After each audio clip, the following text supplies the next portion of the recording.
உருளைக்கிழங்கு வறுவலை இந்த மாதிரி ட்ரை பண்ணியிருக்கீங்களா? ட்ரை பண்ணலைன்னா கண்டிப்பாக ஒரு வாட்டி ட்ரை பண்ணி பாருங்கள். செய்யலாமா?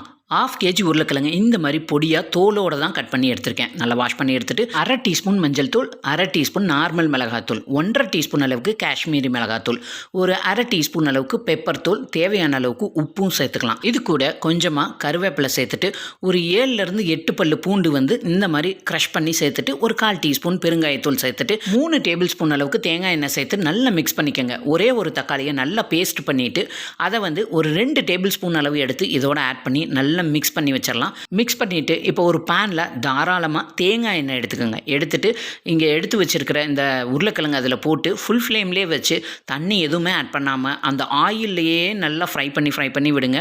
நல்லா கிளறி விடும்போது நல்ல கிறிஸ்பியாக இந்த மாதிரி வந்துடும். இந்த பொட்டேட்டோ வறுவலை தயிர் சாதத்தோடையும் ரச சாதத்தோடையும் சாம்பார் கூடயும் வச்சு சாப்பிட்டு பாருங்கள். சூப்பராக இருக்கும். வீடியோ பிடிச்சிருந்தா சப்ஸ்கிரைப் பண்ணிடுங்க.